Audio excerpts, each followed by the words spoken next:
en soit bon, 1er février 2025?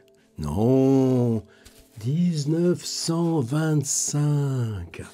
Deuxième mois de notre voyage dans le diary là, de Howard Phillips Lovecraft. Et d'abord, souvenez-vous, pas de 1925, mais d'hier. Vous savez, j'avais commencé là en disant, moi, rituellement, là, j'ai besoin de toucher mes petits carnets, là, parce que celui-ci, c'est le jumeau de celui qu'en 2015, j'ai eu à disposition pendant 2 mois à la John Hay Library là, de Providence, et sur lequel j'ai pu vraiment commencer à travailler avec une fascination là, qui s'est jamais essoufflé depuis. C'est pour ça qu'on va le tenir, ce marathon. Et c'est pour ça aussi que là, on est une équipe là, de 90 derrière. Wow, tous les mails qui arrivent et tout ça. Cet élan, je ne pourrais pas l'avoir tout seul. La preuve. Hier, quand j'ai commencé, tu vois, c'est ça aussi le marathon. Oh là là, t'as une rhinopharyngite, une bronchopneumonie, 3 grippes de tout ça, et en plus probablement un rhume et tout. Et t'as la voix qui est... tu le fais quand même, le petit Lovecraft. Pour l'instant, j'ose pas trop me demander. À un moment donné, là, hier, on discutait... En avril, je vais retrouver Montréal. Bon, ça fait rien. On continuera. Donc, hier, je commence en disant, tu vois, là, j'ai besoin là, de m'appuyer matériellement. Je tiens toujours au début là, ces petits carnets pour m'aider là, à me monter le bourrichon, comme disait Flaubert, pour me lancer dans la camelote. Et puis je disais, mais alors, il s'use, il s'abîme. Et j'avais regardé sur eBay, j'en avais pas trouvé d'autres, alors que ça, normalement... C'est sur eBay qu'on les trouve. Et rappelez-vous, en plein milieu de la vidéo, coup de sonnette, enfin non, parce que la sonnette marche pas, mais la jeune dame facteur était hyper gentille, elle vient cogner à la porte, et je trouve là ce que j'attendais, parce qu'il y avait une signature, parce que ça vient d'Angleterre. C'est un bouquin qui est sorti il n'y a pas si longtemps que ça, une compile, en fait. C'est pas des facsimilés, c'est pas une intégrale, mais c'est une compile de récits parus dans Weird Tales de 1923 à 1925, les 2 premières années. Et nous, maintenant, ça va évidemment rythmer, là, parce que Lovecraft a publié 2 nouvelles déjà, Hypnos et Festival. Et même, vous verrez demain, on attend le chèque. Oh, mais il ne faut pas que je raconte d'avance. Alors, elle me donne ça. Et elle me donne aussi 2 enveloppes. Bon, merci. Moi, je n'ai pas regardé. J'ai regardé qu'après. Mais à peine je finis la vidéo, ça, j'étais un peu... le gars, il a pris exactement les mêmes enveloppes dont moi je me sers, là, ces enveloppes chinoises, mais qui sont super pour les bouquins. C'est un gars qui s'appelle... le livre s'intitule « Une phrase de Cyprien Clément ». Et je l'ai ouvert. Alors, le gars, attention, hein, il me l'avait envoyé par mail. Il m'a dit, est-ce que vous voudriez bien me donner votre adresse? J'aimerais vous envoyer mon livre et parler de mes vidéos. Bon, mais tant mieux. Et moi, je suis toujours réflexe dans ces cas-là. Je dis, non, pas de service de presse. Moi, quand j'ai envie d'un bouquin, je me l'achète. Oui, mais là, Alain Adigès Édition, bon, c'est vrai que ça ne doit pas se trouver dans les librairies... ordinaire. Et de quoi il s'agit? D'une phrase de 45 pages. Et il dit que ça fait partie d'un projet qui peut-être va se poursuivre indéfiniment et qu'il publiera comme ça, phrase par phrase. Donc déjà, tu te dis, voilà, tiens, je ne suis pas habitué là. Ça, c'est pas le genre de service de presse de la routine. Et puis une deuxième, alors là tu te dis, allez, encore, je prends mes ciseaux ils sont toujours là. Comment tu pourrais travailler sans ciseaux? Donc je l'ouvre, je ne peux même pas regarder l'envoyeur, hein. Bon, il y a mon adresse là, et qu'est-ce qu'il y avait dedans? Un petit mot gentil: carnet provenant de Milford, Massachusetts, 40 km au nord de Providence. J'avais parlé le matin de ces grandes usines textiles là. Il y a des chances que HPL ait porté des vêtements tissés sur l'une ou l'autre de des mécaniques de cette entreprise, Opdak Manufacturing. Vu que tes carnets tombent un peu en miettes, mais il ne le savait pas, je n'avais pas encore fait la vidéo quand il l'avait envoyé, l'ami Laurent. Ça t'en fera un tout neuf pour fêter le premier mois de ton vaste chantier. Je reçois ça, pile, là, le 31 janvier. Non, mais franchement, qu'est-ce qu'on a commencé ensemble pour en être arrivé là? Alors, je ne l'ai pas déballé, justement, parce que j'étais tellement ému, tout simplement. Mais ces petits carnets, alors est-ce que c'est du fétichisme et tout ça? Compliments, évidemment, c'est du matériel publicitaire. Là, j'en ai plusieurs déjà, même celui de 1925. Compliment of the Shaw Candle Engineering Co. à Toledo, dans l'Ohio. Eh bien, celui-là, on est en plein là dans le Massachusetts, donc tout près. Il est waouh, il est tout neuf, tout neuf, tout neuf. La tranche dorée, comme celui que j'ai là, moi, en tranche dorée. Voilà, c'est celui-là de 1933 que j'ai. Il est un petit peu plus grand. On n'a jamais exactement le même format. Et hop là, voici, il serait l'équivalent de mon petit diary de 1928. Mais il est trop beau pour que j'aille lui faire du mal, celui-ci. Sauf que ces filatures, tu sais, Laurent Perronnet, c'est à Pawtucket. Alors Pawtucket, tu vois, c'est quand tu pars de Providence dans le train, c'est la banlieue ouvrière, un petit peu nord-ouest de Providence, et c'est le premier arrêt. Et il y a une magnifique gare désaffectée à Pawtucket, et Lovecraft allait très très souvent s'y promener à pied, et comme cette gare est désaffectée à Pawtucket, eh bien, là c'est le dernier arrêt quand tu reviens de Boston en pleine nuit, avant qu'il soit chez lui à Providence. Elle est restée, toutes ces passerelles, toutes ces marches, toutes ces ferrailles, toutes ces ossatures de fer, comme elle était justement en 1920. Et Pawtucket, moi c'est vrai. Et là, il y a de ces filatures qu'on peut visiter, et ça, évidemment, on s'en est pas privé. Alors, est-ce qu'il y a des marques? Est-ce qu'il a été utilisé? Sinon, non, il est vierge. Contrairement à certains, des fois que tu trouves sur eBay, j'en ai au moins un comme ça qui a été rempli, non par Lovecraft évidemment, mais par un pasteur. Je crois que c'est peut-être celui-là. Ouais. Voilà. Alors, je l'ai vraiment pas non plus exploré. Tu vas pas faire le même boulot pour un pasteur de je sais pas d'où que tu fais pour Lovecraft. En plus, c'est quasiment illisible à l'encre bleue. Ces sons-là, mais hier, ça m'a mis dans tous mes états. Là. À peine je raccroche de la vidéo là, où je vais parler de ces petits carnets. Qu'est-ce que je reçois? Bon, allez, on y va. Alors, on entame un nouveau mois. Donc, est-ce qu'on reprend exactement pareil? Non, on va essayer que le petit envoi d'aujourd'hui, il va être un petit peu différent. Mais pas trop, parce que moi, je suis bien forcé de me plier à la vie au jour le jour de Howard Phillips Lovecraft et de ses amis. Et vous allez voir qu'en février, c'est à la fois plus stable qu'en janvier. Mais ils commencent là à trouver leur repère de lecture, d'écriture, de relations ensemble. Donc un côté qui pourrait se dire, wow, bah dis donc, il va se passer moins de choses qu'en janvier, où là il y a tout, là, où on a tout chamboulé. Et puis finalement, bah, nous, à chaque fois, ça nous permettra d'aller plus loin vers le bonhomme. C'est ça qu'on va essayer aujourd'hui. Ordi! Voilà donc la page, première semaine de février.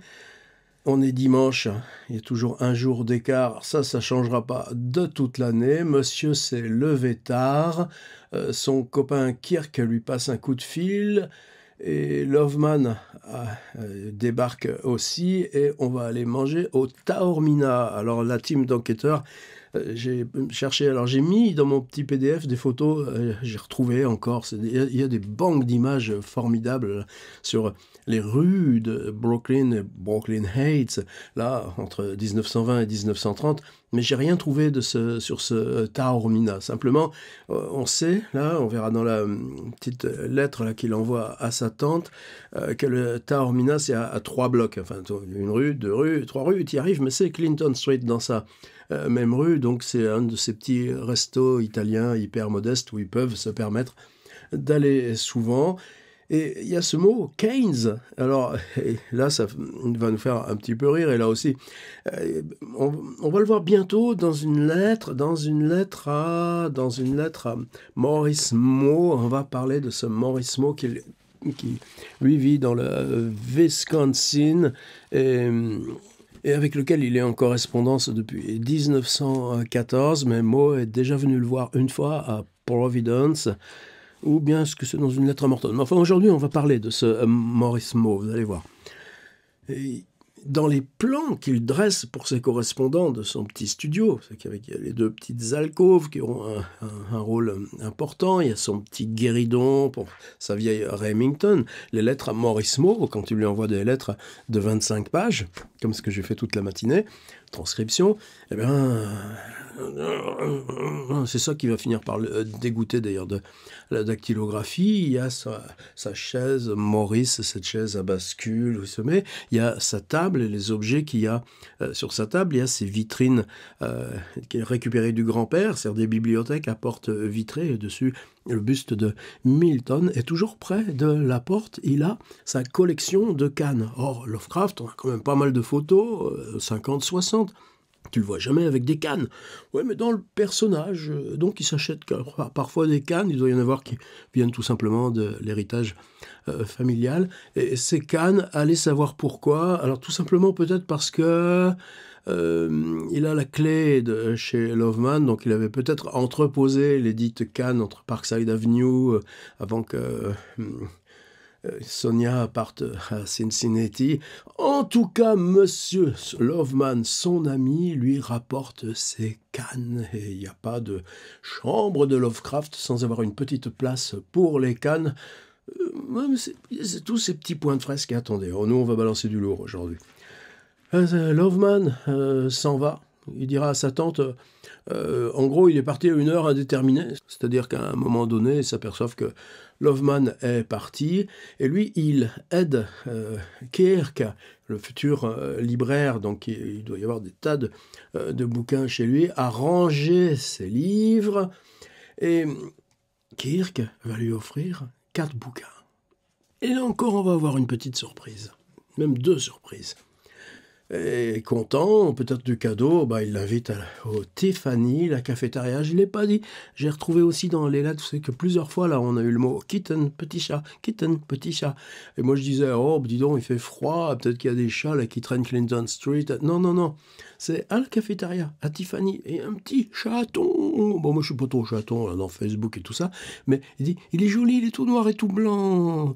Et donc, quand on voit le mot kitten, c'est le chat là, de cette cafétéria Tiffany où ils ont leur habitude. On remonte à la maison, on lit et extinction des feux. Maintenant, on va voir dans le PDF ce que ça donne. Je vais l'ouvrir en mode double page, ce sera mieux. Et j'ai recopié, alors vous savez, on s'appuie là ces jours-ci sur une lettre qu'il bouclera seulement le 10 février. Mais dans cette lettre à sa tante Annie Gamwell, donc pas du tout sur le même registre que sa tante Lillian, et elle fait une espèce de journal très détaillé, et bon, j'ai transcrit ce qu'il raconte pour cette journée. Le dimanche 1er, je me suis levé tard, j'ai attendu Kirk Loveman, je suis parti avec eux dans ce délicieux restaurant italien situé à 3 blocs de chez moi, le Taormina, Clinton Street. Après avoir festoyé, il y a toujours cette emphase avec laquelle il faut qu'on s'habitue. Nous avons descendu de Brooklyn jusqu'à Times Square, nous avons déambulé, ils se sont promenés à Times Square. Bon, on joue pas, là, on fait un peu le dédaigneux, quoi. Attention, hein, mais bon, quand même, avant de s'installer pour une séance au café Double R, là, alors le double R, Double R, on en a déjà parlé, on a mis des photos en janvier de ce bistrot, qui est un petit peu un rendez-vous qu'on dirait aujourd'hui alternatif, y compris pour la protection aux gays qui s'y retrouvent, ce qui n'est pas du tout pour eux la raison d'y aller. Lui, ce sera plutôt pour dire « dont l'atmosphère nicotinée est extrêmement chère aux âmes esthétiques de Kleiner, Loveman et Kirk », puisque Kleiner, ils viennent de le retrouver. Lui, Kleiner habite à Manhattan. Cela a poussé Loveman à écrire un poème sur un coin de table, sur un bout de papier que Kirk lui avait prêté. On a le poème et Lovecraft répond par un poème au poème de Loveman. Voilà comment ces gens passent le temps. Et en parlant de vers, alors ça par contre, je l'ai gardé. Nous avons trouvé un vrai morceau de Dunsany. Vous savez que Dunsany, pour lui, c'est important. Et c'est dans le supplément du dimanche du Times, celui qu'on va feuilleter, nous aussi. Et voilà, un traduit. Vous savez, dans les petits documents là, que j'ai mis là, dans le dossier là, pour tous ceux qui sont inscrits là, à la réception des mails, je suis en train de travailler sur le 51 Tales de Dunsany. Vous savez, 51 histoires. Je crois qu'il y en a une trentaine là, sur le... Bon, il faut pareil, tout, la masse de trucs que je commence sans finir. Mais bon, en tout cas, si vous avez la curiosité d'y jeter un œil, on comprend pourquoi Lovecraft met Dunsany si haut. Dans un rêve, j'avais dû partir, dans un rêve, en dormant vite, pour une ville de toujours inconnue, pour un pays qui ne pouvait durer, de ces récits que j'en rapporte et offre à vos villes folles d'être enfumées, afin qu'un rêve ramené de cieux impensés puisse se mêler à votre propre rêve. J'ai un 2 en trop, alors ça ferait « Dans un rêve, j'avais dû partir. Dans un rêve, en dormant vite. » Notation très surprenante. Pour un pays qui ne pouvait durer. Je n'ai pas trouvé mieux pour rendre ces récits que j'en rapporte et offre à vos villes folles d'être enfumées. Allez voir le film là, que j'ai mis aussi dans le petit dictionnaire, là, le Manhattan de Strand et Schiller en 1922.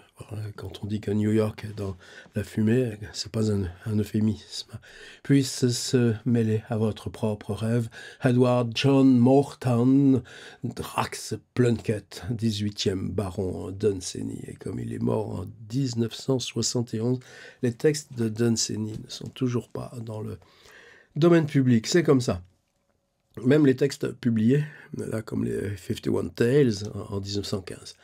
Après le Double R, nous sommes retournés dans la chambre de Kirk. Loveman disparut à une heure indéterminée, et moi, aidant Georgius à ranger ses livres, mon travail fut bien récompensé, car avec sa générosité insouciante, il insista pour m'offrir pas moins de 4 spécimens de choix.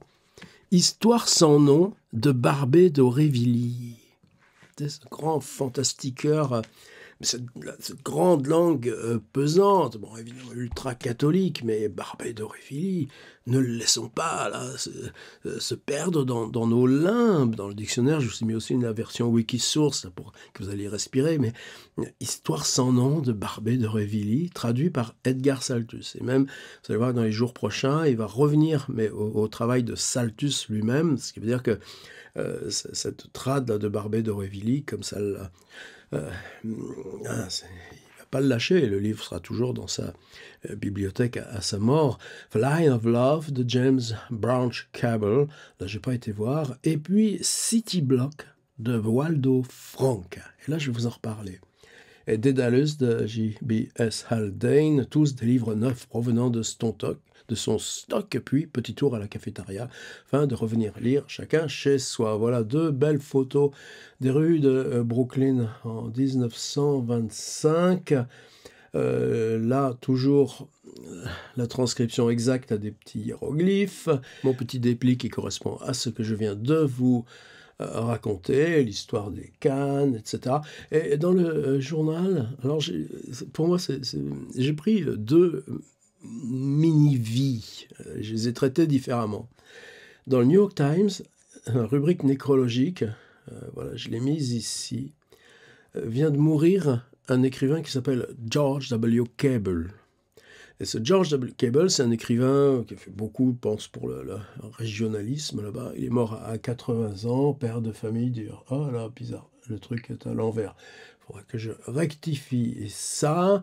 J'ai même trouvé une pub sur comment vivre longtemps. Et dans le New York Times, cette rubrique nécrologie, il y a la vie et la mort de ce George Cable. Donc qui, lui, est digne d'avoir un grand article là pour sa mort dans le New York Times. Ce ne sera jamais le cas de Lovecraft et de ses copains. Qu'est-ce qu'il faut être comme écrivain pour qu'il y ait cet espace-là de reconnaissance? Est-ce que ça compte? J'en sais rien. Mais en tout cas, nous, là, c'est des symptômes qui travaillent. Le réel d'aujourd'hui, le réel social, sociétal. Tiens, j'en prends toujours la phrase là de ce Cyprien Clément que je ne connais pas et qui a bien voulu me l'envoyer. Et à l'inverse, c'est Waldo Frank. Alors, Waldo Frank, pour moi, c'est des vagues noms. Tu vois, tu mets ça là, pareil, dans des limbes. Et donc, c'est ce titre, City Block. Et effectivement, ça va être un petit morceau de chair crue de New York. Là, c'est un bouquin paru, je crois, juste en 1919 ou 1921. Mais Waldo Frank, d'abord, il est né quelques mois avant Lovecraft. Il est né fin 1889, Lovecraft en 1890. Par contre, lui, il a vécu jusqu'en 1967, à 30 ans de plus que notre pauvre Lovecraft mort à 46 ans. Écrivain du monde social, oui, City Block. Antimilitariste en 1917, ce que ne sera pas du tout Lovecraft. Bon, il n'est pas question pour lui, dans l'état physique où il est, de dépression et tout ça, d'être accepté au service militaire, mais il fera des poèmes pour soutenir l'élan guerrier des États-Unis. Après, pendant la Grande Dépression, Lovecraft, ce sera Providence, la misère, bouffer des haricots à 5 cents une fois le midi avec un gobelet de café à 19h. Et dans cette espèce de rétreinte-là, viendra l'œuvre massive. Ben non, lui, Waldo Frank, ce sera tout un combat politique, donc quelque chose où on est aux antipodes, littéralement. Il fait des entretiens dans la presse avec Trotsky, il va croiser Staline, vous savez, dans ces grandes conventions internationales d'écrivains. En Amérique latine, il fera un éloge de Simon Bolivar. Ses livres vont être massivement vendus. Et Gallimard publie ce City Block en 1927. Je n'ai pas encore trouvé, mais j'ai commandé un reprint du même City Block, donc on ira voir de plus près. Et est-ce que c'est là parce que Kirk lui offre le livre et qu'il a de la curiosité avec ce type qui est tout le contraire de lui? Ben non, parce que j'ai ressorti aussi, en allant fouiller, non, ça c'est à Clark Ashton Smith, j'ai pas regardé dans les lettres à Howard, mais à Clark Ashton Smith, encore un gros massif, un pivot de la correspondance.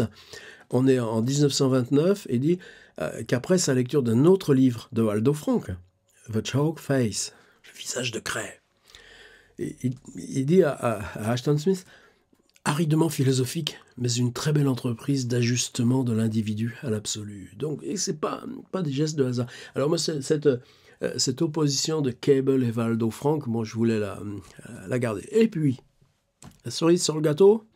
Non, là, je vous ai parlé de la cerise, maintenant, on va voir le gâteau. Attention, il est un peu indigeste. Alors, il y a une lettre dont je vous ai parlé l'autre jour. Elle est abrégée dans la première compile que je n'avais que ça de Yoshi, donc lettres de New York. Mais maintenant, on a cette édition, lettre aux deux tantes, Annie et Liliane, en 2 tomes qui est bien sûr plus exhaustive, et on a cette correspondance donc avec ce Maurice Moe qui est quelqu'un qui fait partie du mouvement United Amateurs. Lui, il enseigne, il est prof dans une ville de Wisconsin. Alors le Wisconsin, vous savez, c'est 3 heures de bus au-dessus de Chicago, et il est dans une ville qui s'appelle Appleton. Plus tard, il ira à Milwaukee aussi. Enfin, Moe, il le connaît, ils échangent depuis 1914. Et Moe a fait le voyage à Providence en 1922, peut-être, ou ouais, dans ces eaux-là, pour rencontrer Lovecraft. Il reviendra une deuxième fois, je crois, en 1929, pour une autre rencontre. Donc c'est vraiment quelqu'un de proche. Et le statut, là, dans les correspondances à Moe, c'est comme celle à Galpin, à Reinhardt, à Kleiner, non, Rainer Kleinhardt. On est dans des espèces de grands flux où lui parle en tant que grand-père Théobald. La lettre là qu'il envoie au mois de mai à Maurice Moe, tenez, voilà, on reviendra là-dessus en détail. C'est le plan justement de son studio. Alors quand est-ce qu'il faudra qu'on regarde ça? Ce sera seulement le 15 juin 1925 qu'il fait à Maurice Moe le crowbar détaillé de son installation, Clinton Street. D'ailleurs, je vais mettre tout de suite... Tiens, Laurent, tu m'autorises, je vais mettre ça, ton petit mot comme marque-page pour ça. Et donc, c'est une lettre qu'il date du 18 mai, mais 1722, 2 siècles avant. Voilà les amusements de monsieur. Et cette lettre fait 25 pages. Et dans cette lettre, qu'est-ce qu'il y a d'exceptionnel? C'est que il raconte la première fois qu'il vient à New York et que le train s'embarque sur le viaduc là, au-dessus de Harlem et que la ville surgit dans sa masse, dans sa verticalité. Et ça va être une semaine hyper compliquée puisque ces gens-là, il ne les a jamais vus. Loveman, c'est Sonia qui l'a convoqué. Sonia, en tant que responsable des United Amateurs, elle est très, justement, en relation forte avec cette bande de Cleveland. Là, c'est elle qui organise la rencontre de Lovecraft. Elle lui offrira même le voyage pour aller les rencontrer à Cleveland. Et Loveman, il vient de perdre son boulot dans une librairie. À chaque fois qu'il trouve un boulot, le pauvre Loveman, ça se passe assez mal. Et là, il vient à New York. Elle insiste qu'il vienne à New York chercher du boulot. Et comme Loveman n'est pas du tout à l'aise, elle convoque par téléphone Lovecraft et lui dit « Mais viens rencontrer Loveman ». Et elle va s'héberger chez la voisine. On l'a vu passer en janvier, une madame Moran, là, qui est la proprio là, de l'appartement là, au 259 Parkside Avenue, dans le beau Brooklyn, pas du tout là, où il sera ensuite à Clinton Street, un bel appartement. C'est normal, c'est son statut aussi de personne qui travaille là, dans ce magasin de chapeaux de luxe là, sur la 5e avenue, et elle laisse son appartement à Loveman et Lovecraft. Les jours où elle ne peut pas être là, elle leur dit « Débrouillez-vous pour le petit déjeuner ». Et on va commencer à se balader, à explorer New York. Ce sera la première fois que Lovecraft ira au Met, un musée pareil. Le département des antiquités égyptiennes. Et par exemple, alors, il joue auprès de Moe sur le fait que Loveman se revendique de la tradition grecque et que lui se voit en romain. Et c'est leur déambulation, leur marche, et comment on revient, comment on remonte à Brooklyn. Et puis, il y aura un personnage qui va arriver aussi, un personnage qui va prendre une place énorme là, dans l'année 1925, c'est ce gars qui s'appelle James Morton. Alors Morton est plus âgé, vous verrez son portrait, comment il s'habille de façon totalement excentrique, avec plein de trucs dans ses poches. C'est quelqu'un qui est un des premiers à se battre aux USA pour la fin de la ségrégation raciale. Et c'est pas rien. Et je vais y revenir. Et Morton, là, je crois même que c'est tout bientôt, dans les jours à venir, il va obtenir la direction d'un musée à Paterson, dans le New Jersey. Je n'ai pas été voir encore si c'est le même Paterson. Et là encore, quelle passerelle, c'est le même Paterson de William Carlos Williams. Livre totalement Waouh! Pour moi, livre infini, mais bon, on va pas en parler là. Mais Lovecraft ira à Paterson pour visiter le musée de Morton. Et c'est une petite ville industrielle et c'est un musée sur l'histoire locale. Mais un musée qui va devenir un musée de l'histoire industrielle et technologique, avec des locomotives, avec des filatures et tout ça. Morton, et c'est de là qu'il va organiser, lui, tous ces combats citoyens qu'il mène. Et malgré tout, c'est le premier, un des plus forts, un des plus proches compagnons de Lovecraft. Alors pourquoi je tourne autour du pot comme ça? C'est que dans la lettre à Moe, et ça par contre, je pense que ça vaut le coup que vous alliez voir un petit peu, Morton, malgré ses idées répugnantes. C'est quoi les idées répugnantes de Morton? C'est l'égalité raciale.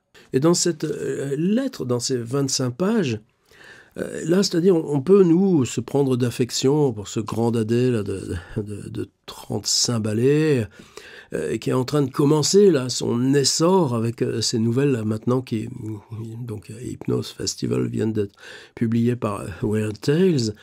Et puis on les voit bouger, on les voit remuer, on les écoute parler littérature, on voit leur passion pour la littérature. Ouais, mais quand leur ami Kleiner, et c'est ça aussi, c'est-à-dire que Kleiner est juif, Loveman est juif, Sonia, en 1922, il a encore, très souvent, il l'appelle Madame Greensky. C'est seulement l'été qui va suivre, quand ils vont se retrouver à Magnolia, lisez dans le livre, le petit texte de Sonia, la scène du premier baiser sur les falaises de Magnolia, que ce pauvre Lovecraft, jamais ça lui était arrivé avec personne. Là, il dira plus Madame Greensky. Là, il dira plus Madame Greensky.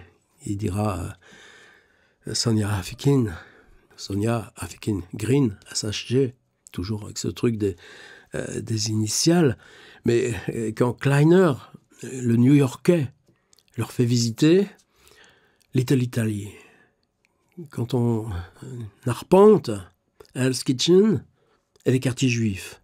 Quand de là, on arrive à Chinatown, qui est paradoxalement beaucoup plus propre, eh bien, ce que ça révèle de Lovecraft, quand il parle des visages qu'il croise là, dans cet enfoncement de la ville, eh bien, là, pour moi, c'était vraiment important que là, ce 1er février, après un mois à ouvrir le dossier, eh ben, qu'on est toujours là, en tête de ce qu'était aussi Howard Phillips Lovecraft, et qui, pour nous, évidemment, est aussi injustifiable que les positions d'un Céline ou d'un Drieux, La Rochelle, tout ça. Alors cette lettre, est-ce qu'il s'agit d'une traduction? Non, en plus, vous dans ces espèces de flux délirants, de jeux de mots permanents. Alors évidemment, il y a bien un moment où on finira par la traduire, cette correspondance. Je pense d'ailleurs qu'il faut commencer par les grands massifs les plus sérieux. La correspondance avec Robert Howard, je crois qu'il y a déjà une entreprise de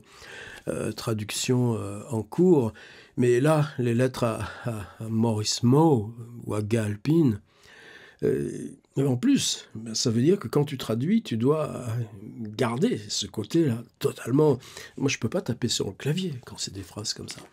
Alors là, cette lettre, est-ce qu'il s'agit d'une traduction? Non, pour moi, c'est du déchiffrage, comme tu fais en musique. Tu sais, c'est conservatoire, tu as ça, on te met une partition, un truc, et tu déchiffres à vue. Je crois que dans l'écriture, là, pour moi, c'est ça. Donc là, il doit y avoir des tas de coquilles encore, de contresens et tout ça. Contresens, c'est pas... Non, parce que ça raconte pas des choses si difficiles à dire, mais c'est de la transcription à vue. Et ça, je pense que je vais continuer ce genre de travail. L'important pour nous, c'est que là, dans ce qu'on partage de dossiers, et là, vous voyez, ça fait un PDF qui aujourd'hui fait 20 pages. Alors évidemment, vous allez le balayer, etc. C'est pas le problème. Mais pour moi, il faut que ça fasse partie du paysage. Et donc, cette lettre, c'est flashback. Nous, là, on est en 1925. Il vit à New York depuis son mariage avec Sonia en avril-mai dernier. Là, en décembre, il y a eu ces problèmes de maladie qui vont revenir de façon très crue et très lourde là, dans les jours à venir. Elle trouve ce travail à Cincinnati et lui prend cette piole-là à Clinton Street. Mais flashback, et on revient en arrière au récit en détail sur 25 pages de sa première semaine à New York et de l'exploration des quartiers de New York. Monté sur ce qu'il appelle un gratte-nuage. Qui de nous y serait indifférent? Et puis il y a des tas de petites choses. Par exemple, il y a un type qui s'appelle Houghton. Alors ça, Houghton, il a une revue qui s'appelle Homebrew. C'est un magazine là pour la vie de famille. Mais là, Homebrew, c'est des histoires. Là. Mais là, Lovecraft, en 1922, vient d'y faire paraître son Herbert West Reanimator, le texte le plus gore. Eh bien, dans le métro, on voit un kiosque de presse. On est très content. On dit « Ah, Homebrew !» Et on achète ça. « Oh, c'est marrant, un texte à moi !» Il fera la même chose la semaine prochaine avec quand il verra dans le métro ce premier numéro de Weird Tales avec sa nouvelle histoire. Donc on a quand même ce côté extrêmement concret. Donc Morton, là, c'est important. Qu'est-ce qu'ils font aussi dans cette première semaine? Ils s'en vont au cottage d'Edgar Poe. Et on est au nord de Manhattan. C'est un musée qui n'a aucun intérêt. Il y a des bustes, il y a 2-3 corbeaux empaillés. Lui se marre un petit peu. N'empêche qu'on va rendre hommage en bande à Edgar Poe dans son cottage de New York. Et il y a aussi des dîners chez les Belknap Long. Là, pour l'instant, nous, en 1925, il n'a pas eu besoin de nous raconter. Puisque... j'ai été déjeuner chez le Belknap, etc., etc. Bien, là, tout d'un coup, le papa Belknap Long, qui est donc dentiste, on va entrer dans l'appartement et on va pouvoir visiter en détail. Nous marchions à ma suggestion au milieu de la rue car le contact avec les habitants hétéroclites des trottoirs déversés hors de leurs niches en briques, comme si l'aspersion avait dépassé la capacité des lieux, n'était en aucun cas à rechercher. Ces pores ont des mouvements instinctifs, des sémages sans aucun doute, qu'aucun biologiste ordinaire ne peut comprendre. Dieu sait ce qu'ils sont, juifs, italiens, séparés, mélangés, avec des touches possibles d'Irlandais, aborigènes, résiduels et des touches exotiques d'Extrême-Orient, mélange bâtard, de chair bâtarde, sans intellect, répugnant pour les yeux, le nez, l'imagination. Il faudrait au ciel une bonne bouffée de cyanogène pour asphyxier tout ce gigantesque avortement, mettre fin à la misère et nettoyer l'endroit. Les rues, même dans le centre, sont sales de vieux papiers, débris végétaux. Sans doute les éboueurs n'aiment-ils pas salir leurs uniformes blancs en visitant de tels enfers. Et puis Chinatown est apparu, voilà. Dites-moi quoi faire. Pour moi, ce qui est important, c'est qu'on ne le contourne pas, ça. Donc on se met ça sur la table, on l'ajoute, mais comment on fait avec ça? Et ce drame-là dans la littérature, c'est pas d'aujourd'hui.